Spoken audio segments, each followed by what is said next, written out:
주님의 부르심을 작게 여기고 내 마음대로 내 뜻대로 여기까지 왔사온데 주님 다시 한번 힘을 허락하여 주옵시고 주의 복음을 위하여 주의 나라를 위하여 일어날 수 있도록 은혜를 주옵소서. 우리를 사방에서 억누르는 죄와 사단의 권세 가운데서 주님의 말씀으로 힘을 얻게 하여 주옵소서. 예수님의 이름으로 기도합니다. 아멘. 네, 감사합니다, 목사님. 예. 다음 주에 어떤 찬양할지 기대와 걱정과 근심이 예, 같이 옵니다. 네, 너무너무 감사해요. 자, 이제 오늘 그 천례역정 첫 시간입니다. 여러분 책을 조금 아마 늦게 받으신 분도 있고 해서 이제 아마 시간이 이렇게 많지는 않으셨을 텐데 그래도 뭐 괜찮으셨죠? 읽으실 때? 네, 어떠셨는지 모르겠습니다. 네, 이미 뭐 그 아시는 내용일 수도 있고 또 새롭게 볼 수도 있고 아마 그래도 그리스도를 본받아 할 때는 또 다른 아마 느낌과 감동이 있으셨을 것 같아요. 그래서 오늘은 제가 여러분하고 좀 이렇게 사실 이거는 뭐 이렇게 제가 뭐 전문가도 아닌 상황이지만 같이 하면서 뭘 새롭게 뭘 강의할 내용보다는 쭉 다시 한번 리뷰하면서 좀 이렇게 이야기를 좀 나눴으면 좋겠다 싶습니다. 아마 여러분들 보시면 읽으시면서 이렇게 각각 다 감동이 다르셨을 것 같아요. 이거 내 모습인데, 이거 내 모습인데 아마 이런 부분이 참 있으셨을 것 같아요. 그런 것들을 조금씩 한 번씩 짚어가면서 은혜 좀 나누고 제가 조금씩만 중간중간에 설명 조금 같이 드리도록 하겠습니다. 이것이 무엇일까요? 예, 천례역정의 지도입니다. 지도. 예, 제가 이제 이 생각했거든요. 이거를 이제 이 내용 따라서 좀 지도를 만들어서 쫓아가 보면 좋겠다라고 생각하고 찾아보니까 이미 지도가 이렇게 막 여러 개 있더라고요. 그래서 제가 이거 가지고 같이 한번 여러분과 나누면 좋겠다 싶었는데 이쪽에는 글씨가 있고 저쪽에는 글씨가 없어요. 왜 그렇겠습니까? 제가 퀴즈로 가려놔 가지고 그렇습니다. 그래서 여러분하고 한 번씩 이렇게 좀 이게 책 보면서 요거 보면서 요 발자국 갈 길을 따라가면서 한번 이렇게 은혜를 나눠보면 좋겠다 싶습니다. 자, 여러분 제일 처음 스타트 돼 있죠. 스타트가 어디입니까? 멸망의 도시. 짜자잔 이렇게 나옵니다. 네, 멸망의 도시에서 시작을 하게 돼요. 우리 책 보면 이제 27페이지에 이제 시작을 하게 되죠. 예, 이게 작가가 그냥 그 전지적 뭐라 그러죠? 하여튼 이 꿈의 이야기를 이제 하는데 꿈을 꾸는데 어떤 사람이 자기 집을 등지고 책 한 권 들고 서 있습니다. 그 어깨에 아주 무거운 짐을 하나 쥐고 있어요. 이 무거운 짐이 뭐겠습니까? 죄의 짐. 근데 이 죄의 짐이 어디서 생겼냐면 책을 읽다 보니까 생겼어요. 이 책이 무슨 책이에요? 성경책. 말씀을 읽다 보니까 내가 죄인인 걸 알게 된 거예요. 그 죄짐을 지고 있고 말씀 읽다 보니까 이 죄짐을 지고 있으면 멸망할 수밖에 없다라는 것을 알게 되고 그 멸망하는 것이 바로 이곳 자기가 사는 도시, 이 멸망할 도시라는 것을 깨닫게 된 거죠. 그래서 어찌하면 좋을까 하고 이제 탄식하고 울고 있는데 여길 떠나야 되겠다. 여길 떠나야 되겠다. 그래서 길을 이제 떠나면서 이 이야기가 시작되는 거예요. 그렇죠? 이 떠날 때 여기 보면 이 제일 처음에 만나는 사람 여기 사람 하나 서 있잖아요. 이 사람이 누구예요? 전도자. 잘하십니다. 네. 이 전도자가 이제 길 가다 보면 중간중간에 계속 나와요. 그래서 여러분 이 전도자가 누구겠어요? 성령님. 와, 할렐루야. 네. 또 이 전도자가 전부 다 지금 여기 이제 주인공이 크리스찬이라고 이름 되어 있잖아요. 이 크리스찬이 처음 만난 전도자가 성령님을 만났습니까? 사람이에요. 사람을 만난 거예요. 사람 누군지 모르던 사람. 근데 이름이 전도자예요. 이 전도자가 누구냐면 제가 될 수도 있고 여러분이 될 수도 있고 우리 인생 가운데 만났던 많은 주일학교 선생님, 목사님, 옆에 있는 친구들 그래서 나에게 복음의 이야기를 들려줬던 나의 길을 안내했던 사람들 다 전도자예요. 근데 그 전도자를 전체를 책임지는 총괄 대장 전도자가 성령님인 거예요. 성령께서 각 사람에게 그때 사람을 보내가지고 그러니까 저도 전도자고 여러분도 전도자고 이 전도자가 너무너무 중요한 역할을 하는 거예요. 전도자가 없으면 이 멸망을 될 수 이 사람이 떠날 생각 자체를 못하는 거고 그래서 이게 우리를 이 전도자로 세웠다라는 걸 앞으로 계속 보게 될 텐데, 이게 정말 전도자가 이렇게 귀하구나, 여러분 이게 생각하셔야 돼요. 전도자를 만나서 이제 길을 떠나는데 이 전체 이 책 전체에서 제일 아마 조금 뭐라 그럴까 좀 이 책 자체를 비난한다고 하면 이 뭐 이래라고 할 수 있는 대목이 첫 대목이에요. 어떤 대목입니까? 이 크리스찬이 집을 떠나는데 가족들이 같이 안 가잖아요. 이제 혼자 막 가고 있는데 뒤에서 아내가 부르고 여보, 아이들이 아빠 부르는데 귀 막고 생명 이러고 이제 막 앞으로 달려가는 장면. 여러분 어떻게 읽으셨어요?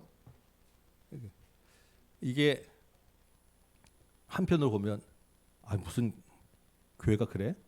기독교가 이래? 라는 그런 비난도 할 수 있는, 무슨 가장이 그냥 그렇게 갈 수 있다라고 하는 이야기가 나올 수 있는 장면입니다. 여러분 이 장면을 보면서 어떤 생각을 하셔요? 어떤 말씀을 떠오르시는지 모르겠어요. 이 책에 보면 옆에 뒤에 성경 구절이 다 붙어 있습니다. 요코 장면에 붙어 있던 성경 구절 혹시 여러분 기억하세요? 한번 바쁘셔가지고 그냥 읽기 바쁘셔가지고 성경 구절 안 찾아보셨죠? 우리 한번 찾아보면 29페이지에 있는 누가복음 14장 26절이에요. 누가 한번 찾아서 한번 읽어주실래요? 손으로 귀를 틀어막고 생명 영원한 생명 하고 소리 지르며 할 때 그 뒤에 누가복음 14장 26절이 써 있습니다. 예, 한번 찾아서 누가 한번 읽어주시면 좋겠습니다.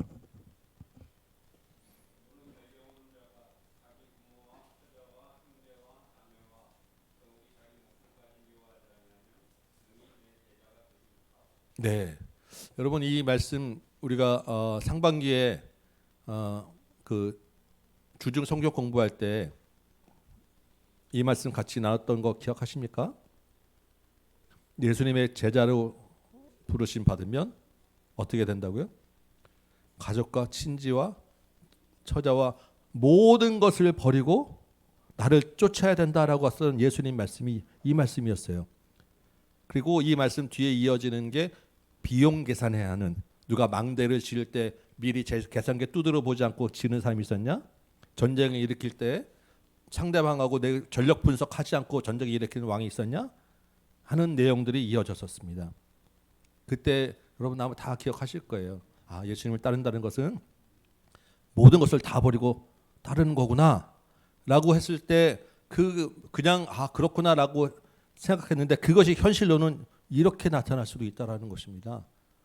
이걸 다 정말로 버리고 좁은 문을 향하여 주님을 향하여 따르는 게 제자라는 거예요. 너무너무 실감나는 장면이었어요. 감사하게도 우리에게 주어진 설례역정은 2부가 있습니다. 2부. 여기서 그냥 1부만 하고 끝났으면 우리가 이해는 되고 믿음으로 받아들였지만 참 좀 가슴이 좀 마음이 아팠을 거예요. 2부에는 어떤 내용이 있냐면 이렇게 뒤에서 여보 아빠 불렀던 아내와 자녀들이 이 아버지가 가장이 이 천국에 들어갔다라고 하는 그 이야기를 듣고 다시 또 순례 여행을 떠나서 이 가족들도 다 천국에서 다시 만나는 내용이 2부예요. 그러니까 무슨 말씀이냐면 주님이 우리를 먼저 부르셨는데 우리를 통해서 또한 복음의 씨가 뿌려지게 하셔서 가족들에게 나와 관계 있는 우리 많은 사람들을 돌아올 수 있는 열매로 통로로 사용하셔서 불러주신다라고 하는 또한 은혜가 있는 거예요.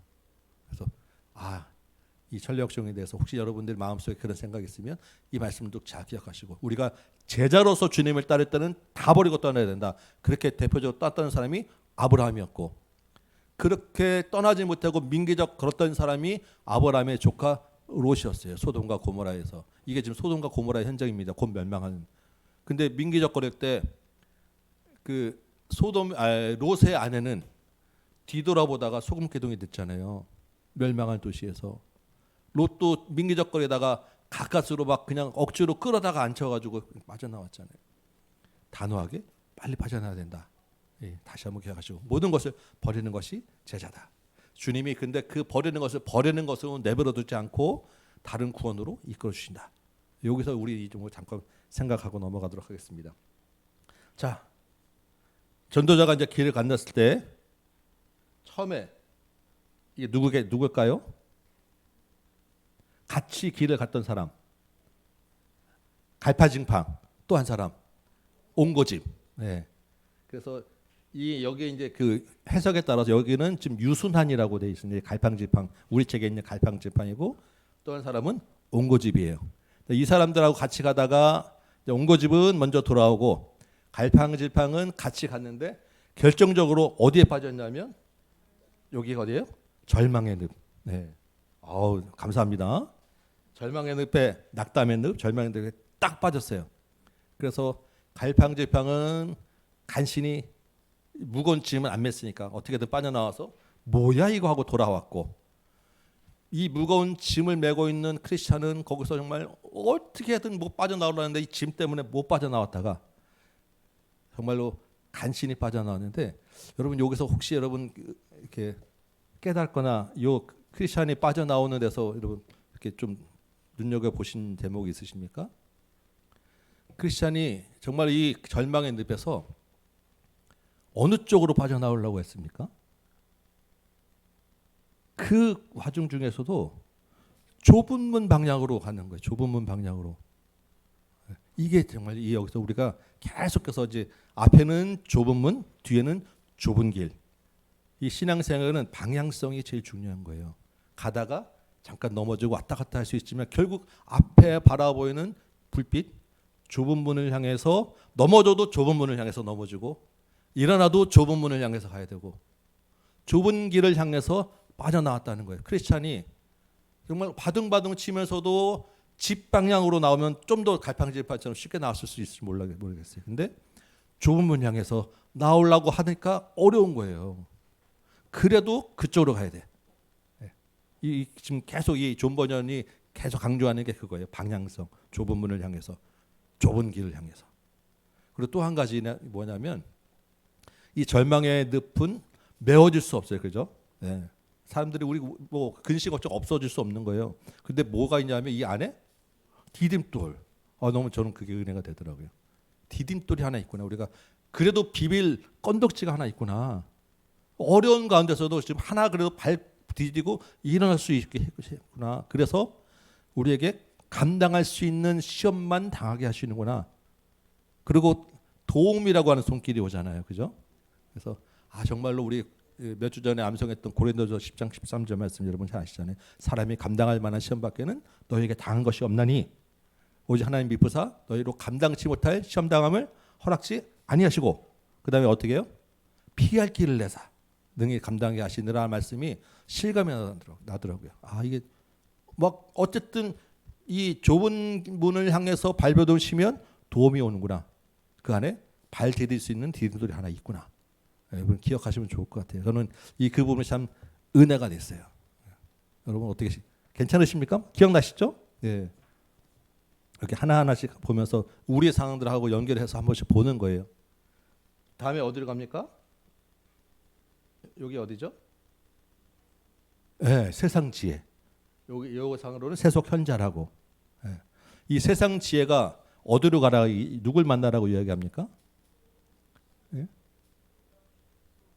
율법. 예.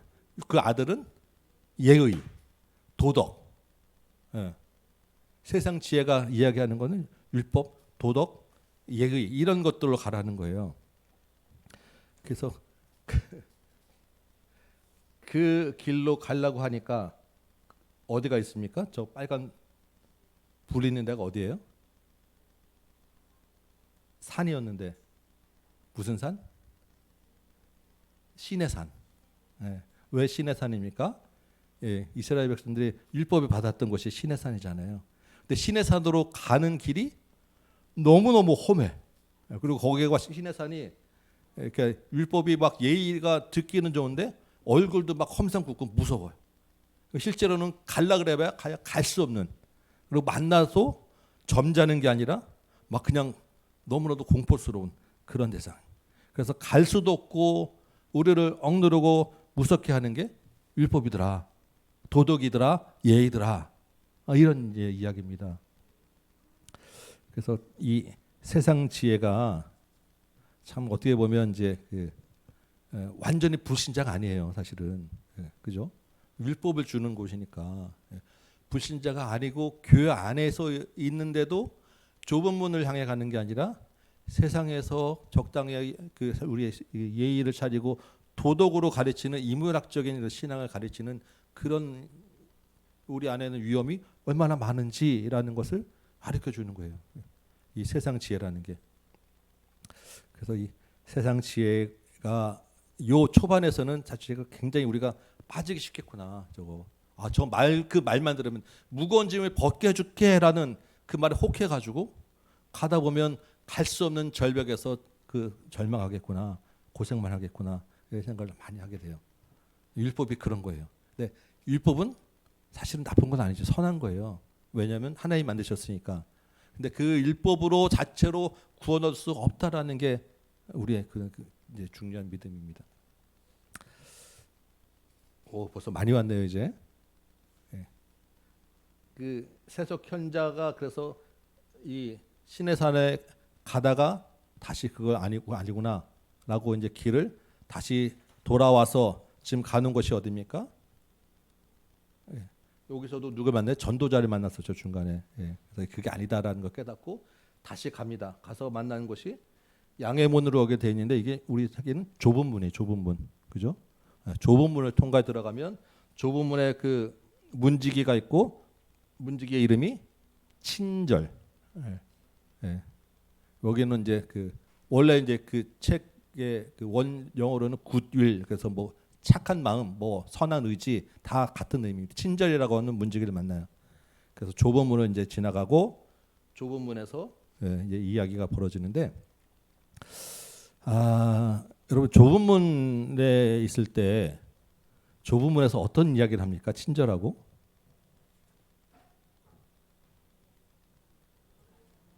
예? 왜 어떻게 오게 됐냐부터 시작해가지고 쭉 이야기하는데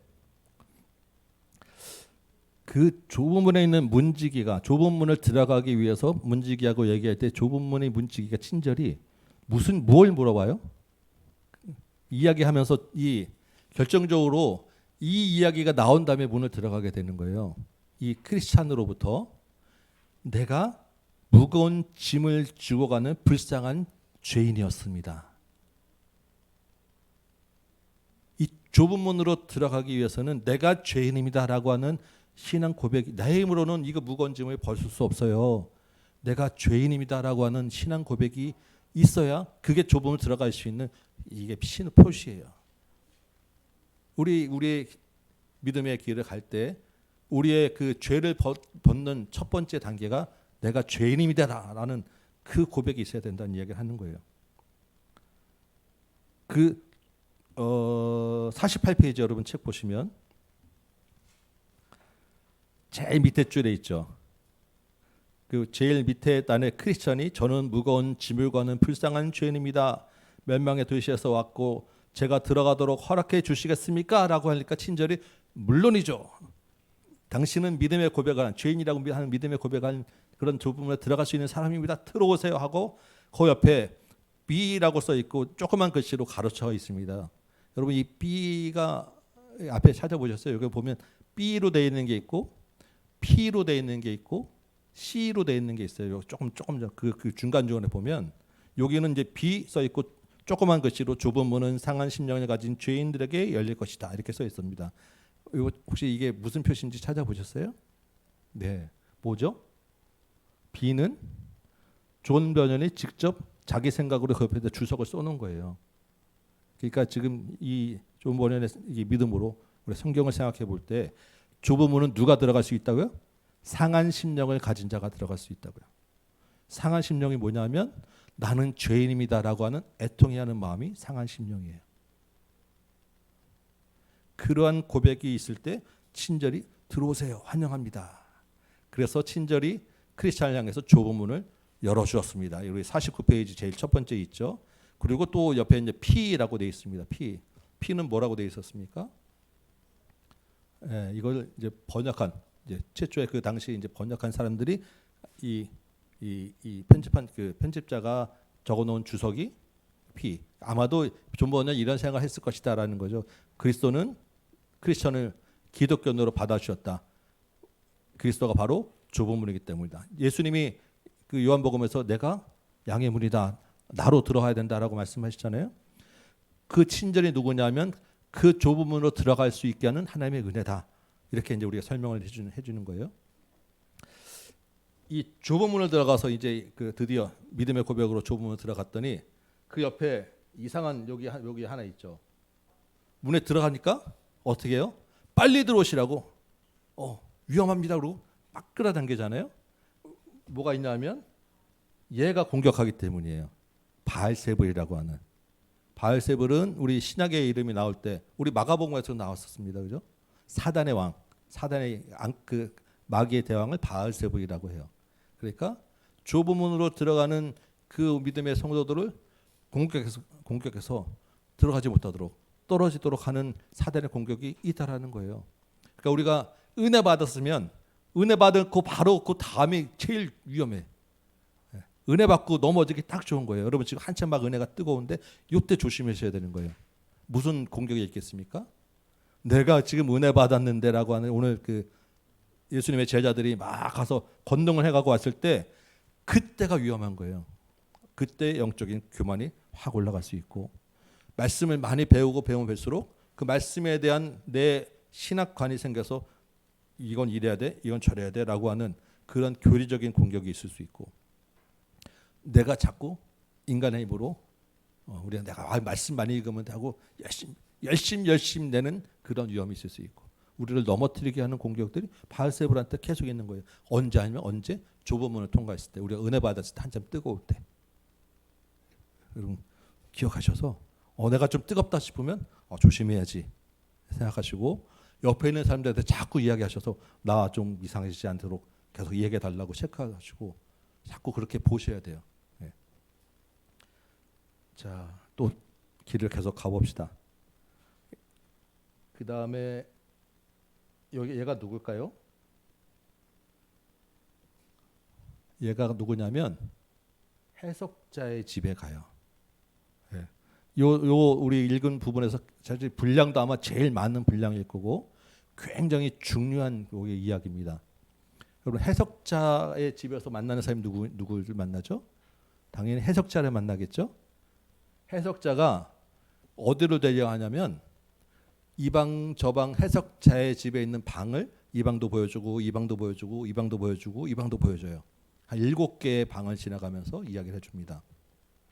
이 해석자가 누굴까요? 예? 목사님, 네 감사합니다. 제가 그런 영광을 네. 우리에게 성경을 알려주고 깨닫게 해주시는 분이 누구냐면 성령님이에요. 해석자의 집이 그래서 성령을 말하는 거예요.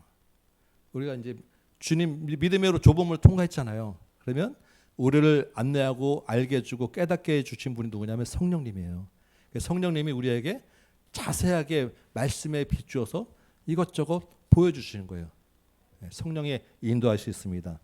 자, 성령의 인도하심 따라서 우리 첫 번째 방에 들어가면 여기 이제 그림에는 없어요. 여기 없습니다. 우리 책을 보시면 됩니다. 53페이지. 53페이지 보면 하인에게 촛불을 켜게 하죠. 해석자가 자 이리로 들어오세요. 제가 유익한 것들을 보여드리겠습니다 하고 해석자가 하인에게 촛불을 켜요. 그 촛불이 뭐라고요? 성령의 조명하심, 성령이 가르쳐 주시는 것. 그래서 그 성령의 촛불 따라서 가보니까 방이 하나 열려요. 그 방문이 열려면 뭐가 있습니까? 초상화가 하나 있죠. 근엄한 인물의 초상화가 보입니다. 그 초상화는 지극히 훌륭한 책을 들고 있고 하늘을 바라보고 있고 입술에는 진리의 밥이 새겨져 있고 그분의 등 뒤로 세 개가 펼쳐져 있습니다. 이게 무엇이냐면 세상을 등지고 서 있다는 이야기예요. 머리에는 황금 멸류관이 쓰여 있고 사람들에게 간절히 호소하는 듯한 모습으로 서 있습니다. 이 사람이 누구일까요? 예수님. 네. 궁극적으로는 예수님이 맞겠죠. 근데 그 전에 아직 예수님은 안 나타나셨어요. 그러니까 이 근본적으로는 예수님의 모습인데 그 예수님의 그 모습의 그 전에 이 사람이 지금 보여지는 게 누구냐면 목사님이에요. 이 사람이 목회자예요. 그러니까 참 목자는 이래야 된다라고 목자에 대한 참 목자상을 보여주는 거예요. 참 목자는 말씀을 들고 입술에서 진리의 법을 선포하고, 참 목자는 세상을 따라가고 세상을 바라보는 게 아니라 세상을 등지고 서 있고 사람들에게 진리의 말씀을 간절히 호소하고, 하늘을 바라보며 황금 변류관을 주님으로부터 인정받는 착하고 충성된 종이라고 인정받는 참 목자는 이래야 된다라면서 존버원이 말씀을 주시는 거죠. 성령을 통해서. 그 말씀 보면서 저도 도전이 많이 됩니다. 내가 세상 등지고 서 있어야 되는데라도 정말 근엄한 하나님의 말씀을 붙잡고 있어야 되는데, 존 버년이 살던 시대가 영국에는 그 성공회라고 하는 영국 국교가 있었고, 존 버년은 청교도 신자입니다. 성공회와 청교도 여러분 구별하시죠? 청교도는 일종의 이제 종교개혁의 그 어떤 그 정신을 가지고 정말 말씀으로 믿음으로만 살겠다고 나라를 떠나서 멀리 갈 정도로 이 정말 그 푸른 믿음을 가진 그냥 그런 이제 믿음의 사람이었으니까, 이 청교도 사상으로 목회자, 그 당시 성공의 목회자들을 보면 중세 시대 때 타락한 신부가 별반 차이가 없는 거예요. 교회들을 볼 때 목회자는 그러면 안 된다, 목회자는 이래야 된다라고. 존 버넌도 나중에 거기서 이제 감옥에서 나와가지고 또 목사님 활동을 하신단 말이에요. 이래야 된다라고 하던 그 성령을 통해서 참 목자는 이래야 된다라고 하는 그 모습을 보여줍니다. 우리가 이 모습을 볼 때 성경 속에서 사도 바울을 생각하게 되고 사도 요한을 떠올리게 되고, 이분들이 이렇게 사셨지, 이분들이 이렇게 해줬지. 54페이지 보면 해석자가 이 초상화의 주인공은 아주 고귀한 분이십니다라고 이야기하죠. 그리스도 안에서 복음으로 자녀를 낳고 해산의 고통을 아시는 분입니다. 해산의 고통이라는 게 진짜 아이를 낳는 게 아니라 영적으로 새로운 생명을 키우고 길러내는 그런 어려움을 아는 사람이라는 거예요. 저도 그렇고 여러분도 마찬가지로 다 이 참 목자상을 바라보면서 가셔야 돼요. 우리 목회자만 아니라. 그래서 참 주님의 그 인정을 받는 참 목자가 누구인가, 여러분 잘 생각하시고 묵상하시고 좀 보시고 이 목자상을 따라가면 좋겠다. 그리고 그 목자가 정말로 참 목자가 맞는지 분별하셔서 찾아가시고, 그렇게. 다음 주부터 아무도 안 오시는 거 아니에요 혹시? 한번 보시면 좋겠습니다. 두 번째 방을 갑니다. 그 다음 방은 뭐예요? 응접실. 근데 응접실에는 먼지가 가득 차 있어요. 그래서 해석자가 이제 청소 좀 해라 그랬더니 하인이가 와가지고 막 먼지를 막 그냥 청소한다고 빗자루 쓸어대니까 바닥에는 먼지가 막 너무 막 뿌옇게 올라오는 거, 그렇잖아요. 먼지도 막 쓸어대면 먼지만 나잖아요. 어떻게 돼요? 물 뿌려가면서 청소를 해, 먼지 가라앉히면서. 그러니까 물 뿌리는 하인이, 먼지를 일으키는 하인이 있고 물을 뿌리는 하인이 있어요. 이게 무슨 이야기입니까? 해석자가 이게 물 뿌리는 하인은 누구다? 율법이다. 먼지 일으키는 하인은 율법이다. 거기에 물을 뿌리는 하인은 누구다? 복음이다. 그러면 응접실은 누구다? 예수님을 만나기 전 죄된 우리 마음이다. 우리 마음에 죄가 가득 차서 먼지가 가득 찬 것처럼 있는데, 거기에 율법의 잣대 딱 드러내니까 그 마음을 깨끗하게 하는 게 아니라 죄가 깨닫게 마음이 복잡해지고 괴롭고 막 먼지가 일어난 것처럼 난리가 났는데, 그 난리난 그 마음에 물을 뿌려서 깨끗하게 해주는 것이 복음이다. 그래서 우리의 마음에 복음을 받아야 된다. 이 이야기를 이제 해주시고, 그 다음에 지나가서 또 다 방이 있는데, 그 방에는 두 소년이 앉아 있었습니다. 56페이지죠. 두 소년의 이름이, 하나는 누구요? 욕망, 하나는 인내. 욕망과 인내의 가장 큰 차이가 뭐였습니까? 둘 다 소년이었어요. 그 소년이 앉아 있는데, 이 두 욕망과 인내의 차이는 뭐냐면, 다 지금 당장이냐? 기다림이냐?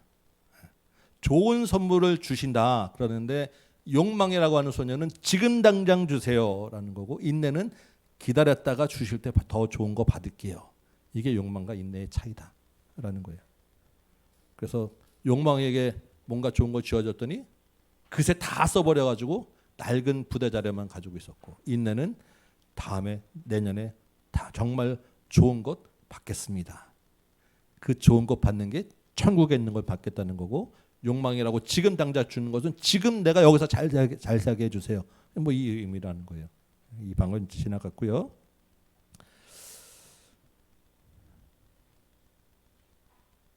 58페이지. 예. 또 다른 방에 저는 요 방도 굉장히 은혜가 됐었는데, 벽난로가 막 이제 활활 타오르고 있었죠. 근데 그 벽난로 그 타오르는 불에서 누군가는 물을 끼얹어서 불을 끄고 있어요. 그랬더니 크리스찬이 물어봅니다. 59페이지죠. 이것은 무엇을 의미하는 겁니까? 그랬더니 불길은 하나님의 은총입니다. 하나님의 은혜입니다. 하나님의 은혜가 계속해서 타올라야 되잖아요. 근데 거기서 불을 자꾸 끼얹어요. 누가? 마귀가. 우리 가운데 은혜를 자꾸 가라앉히게 하는 거예요. 그런데 불이 안 꺼져. 신기하단 말이에요. 불이 안 켜지는 이유가 뭐냐면 벽난로 뒤에서 누군가가 기름을 계속 갖다 붓고 있더라는 거예요. 이 사람이 누구냐? 이분이 우리 예수님 그리스도라는 거예요. 그렇죠. 근데 벽난로 뒤에서 기름을 갖다 부으니까 몰라요. 안 보여. 우리 마음에, 우리 눈으로는 주님이 우리 마음에 계속해서 불을 지펴주는 걸 몰라요. 근데 마귀가 불을 끄고 있음에도 불구하고 우리를 주님 앞에서 계속 인도해 주신 예수님이 우리 안에 보이지 않게 계시더라라는 거예요. 지금 여러분 안에 다 계십니다. 다 계셔서 은혜를 주고 계세요. 주님의 은혜가 우리 안에 있다라는 것, 보이지 않지만 우리를 인도하신다는 것, 저는 이 보이지 않는 그리스도가 그렇구나 라고 정말 세상에 은혜가 되고 깨닫게 되었어요. 그 다음에 있는 게 멋진 궁전. 궁전에 흰 황금빛 옷을 입은 사람들이 왔다 갔다 하고 있는데, 그 궁전에 아무도 못 들어가고 눈치 보고 있다가 어떤 사람이 용감하게 그 궁전을 들어갑니다. 왜 눈치 보고 있었냐면 앞에 막 지키는 사람들이 있어서 못 들어오게 막 하고 있었잖아요. 그리고 펜 앞에 딱 잉크랑 그 종이 갖다 놓고 이름 뭐야? 라고 조사하는 사람이 있었고, 어떤 사람이 용감하게 그 앞에 가가지고 나 누굽니다 라고 이름 대고 경비병들 무찌르고 그 안에 들어갔단 말이에요. 들어가니까 조금 상처를 입었지만 들어가니까 그 안에 있는 사람들 중에 누가? 여기 그 해석을 보면 그 세 사람이 누구냐면 모세와 엘리야와 에녹이라고 이제 표시를 해놨는데, 이미 먼저 간 천국에 있는 주의 선지자들이 이렇게 환영했다라고 이제 돼 있습니다. 아마도 모세, 에녹, 엘리야라고 구체적 이름을 쓴 사람은 이 사람들이 죽음을 겪지 않고 하늘에 갔다라고 생각했기 때문에 저거 아마 한 것 같아요. 근데 뭐 이 사람뿐만 아니라 하늘에 있는 이제 선도자들이 우리를 이제 인도해 주신다. 근데 문제는 그 경비병을 지키는 거 무서워서 함부로 못 가고 있더라. 그러니까 어떻게 해요? 용기를 내서 문 앞에 가라. 싸워서 이길 수 있다. 싸우면 이긴다. 죽지 않는다. 조금만 상처 날 뿐이다. 그러니까 좁은 문의 그 문으로 돌진해라. 라는 이제 교훈을 주는 거예요. 그리고 61페이지에 보니까 또 다른 방은 컴컴한 방에 쇠창살이 달린 방에 갇혀 있는 사람. 그 사람이 뭐라고 얘기하냐면 나는 예전에는 이러지 않았는데 지금은 이 꼴입니다라고 갇혀 있는 사람이 있었어요. 이전에는 자타가 공인하는 올바른 훌륭한 신앙인이었는데 지금은 이러고 있습니다라고 했더니 왜 이러고 있습니까? 그러면 다시 소망이 없습니까? 했더니 이제 소망이 없습니다라고 이야기하죠. 이 사람이 왜 이렇게 갇혀 있냐면 한 번 비침을 얻고, 그러니까 예수를 믿는다고 해놓고 타락했기 때문에, 그리고 배교했기 때문에. 다시 63페이지에 보면 저는 제 손으로 그분을 다시 십자가에 못 박았습니다 라고 이야기하잖아요. 배교했다라는 거예요. 히브리서 6장 4절에서 6절 말씀에 이제 있는 말씀입니다. 그래서 그렇게 주님을 떠나서 타락하고 배교하는 사람은 천국에 들어갈 수 없다. 슬피 울며 이를 감히 있으리라 하고 하는 그 모습을 보여주고 있죠. 마지막으로 64페이지에 또 다른 방, 해석자는 크리스찬의 손을 잡고 또 다른 방으로 인도하는데 이 방은 어떤 방이냐면 무서운 심판의 날을 보여주는 방이에요. 하늘에서 천군천사로 예수님이 내려오시는데 밑에서 믿는 사람들 데리고 올라가고 남아있는 사람들은 엄청난 고난을 받고 있는 이런 이제 이 마지막 때에 있을 그 심판의 장면들을 보여주는데 그 안에 있는 떠는 남자라고 있는데 이 사람이 왜 떠냐면 그 심판의 날에 예수님이 어서 믿는 자들을 불러일으킬 때 자기는 거기 못 갔다라는 거예요. 그래서 그 남은 그 고난을 받는 걸 보고 너무나도 무서워서 벌벌 떨고 있는 그 모습을 딱 보여주는데 크리스찬이 그 심판의 날에 그 이야기를 들으면서 뭐라 그러냐면 65페이지 제일 마지막에 보니까 해석자가 크리스찬한테 물어봐요. 당신도 이 마지막 심판에 대해 생각해 본 적이 있습니까? 라고 물어봤더니 크리스찬이 뭐라고 하냐면 네 있습니다 라고 이야기하면서 생각하다 보면 그 마지막 날을 생각하다 보면 뭐가 생긴다고요? 소망이 생긴다는 거예요. 이게 크리스찬과 믿지 않는 사람의 차이가 여기 있습니다. 우리는 마지막 날은 소망의 날이고요. 믿지 않는 사람한테는 죽음의 날, 심판의 날, 무서워 벌벌 떠는 날이에요. 너무 이게 이 존버녀이 정말 어떻게 이런 생각을 했을까? 정말 기가 막힌 거예요. 심판의 날에 딱 왔는데 우리는 소망의 날이 되는 줄 믿습니다. 아멘. 소망으로 자꾸 심판을 여러분 생각하시고 소망의 날을 바라보시기 바래요. 우리는 소망의 날이다. 자, 이제 이 해석자의 집을 떠나서 드디어 어디로 갑니까? 여기 그 다음에 있는 데가 뭐예요? 여기. 네. 십자가. 구원받아야죠.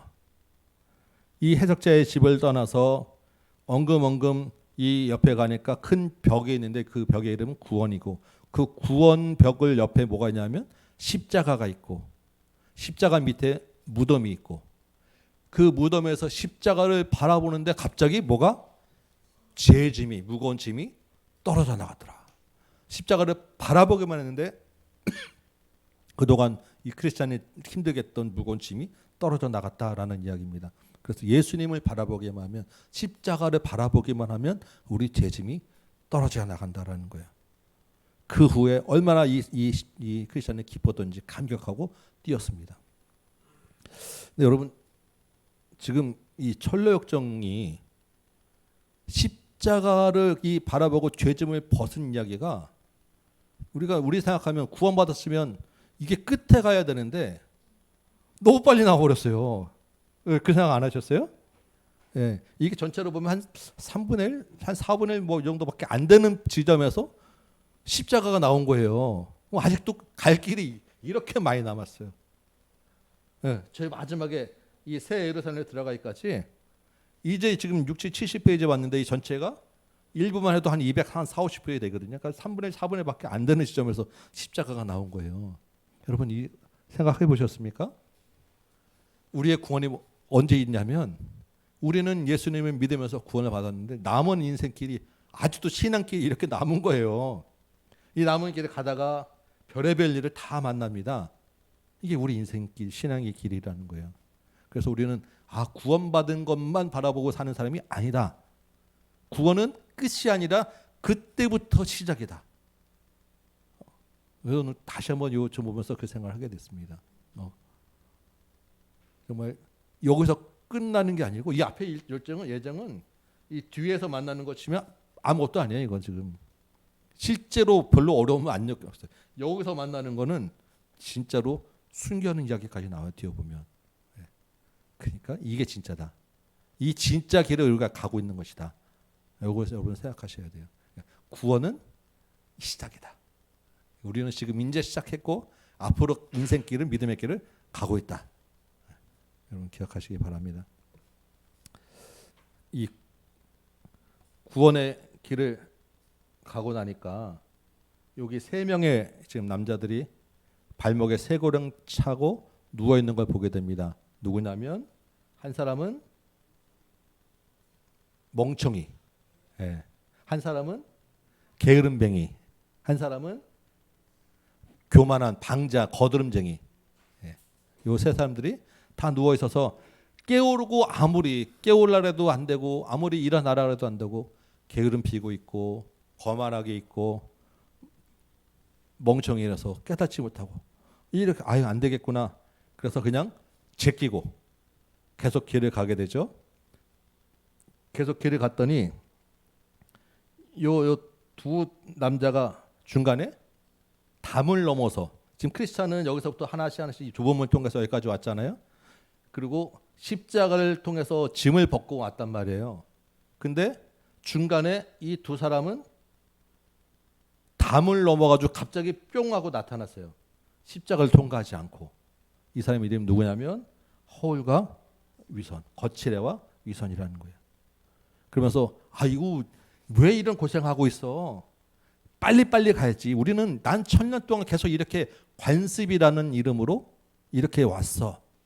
라는 거예요. 우리 신앙생활은 그래서 전통을 따르는 게 아니라 성경을 따르는 것입니다. 이렇게 지금까지 해왔어가 아니라 성경에서 말씀하는 대로 사는 거예요. 거칠애 쪽으로 늘 하던 대로라는 것은 담 넘어온 것입니다. 담 넘어온 사람 성경이 뭐라 그러냐면 여기 책에도 나오죠. 도덕이라고 얘기하는 거예요. 왜냐하면 십자가를 통과하지 않았기 때문에. 우리가 하던 대로 전통적으로 하는 신앙은 십자가를 통과하지 않은 거예요. 그러면 주님으로부터 인정받지 못합니다. 결국 이 사람들이 지금 가다가 요 만나는 게 고난의 언덕이거든요. 고난의 언덕을 통과해야 되는데 고난의 언덕에서 길이 두 개로 나눠져요. 하나는 위험한 길, 하나는 멸망의 길.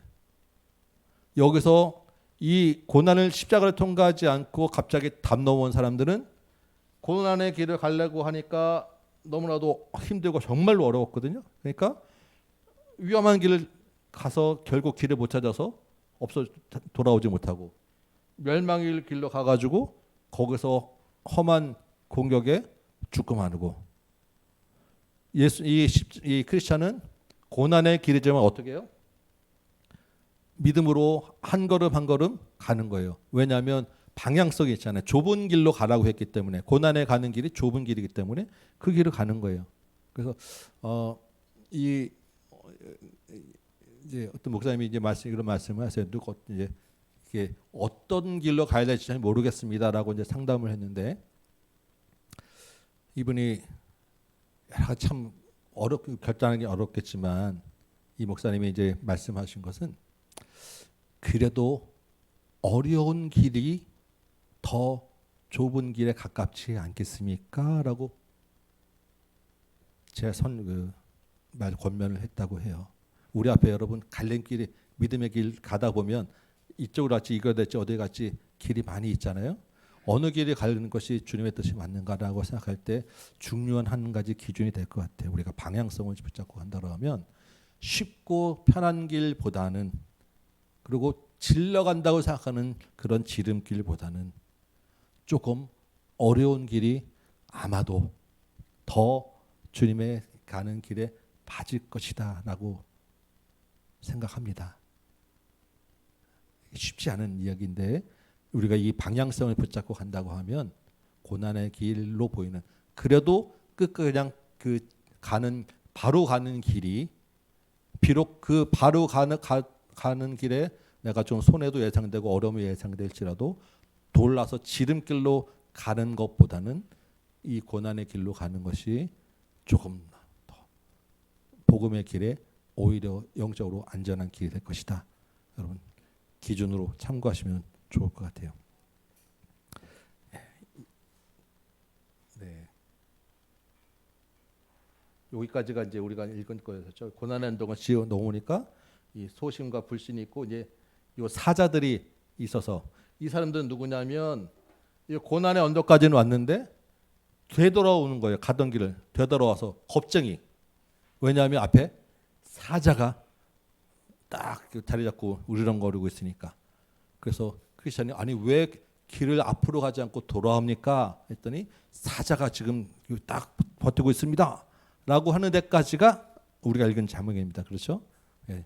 다음 주에 요 다음부터 쭉 보시면 제가 이거 한 3주 정도에 걸쳐서 읽기까지 좀 쉽거든요. 그러면 한 80페이지 정도 더 읽으시면 중간에 뭐 여기 어디쯤 오실 거예요.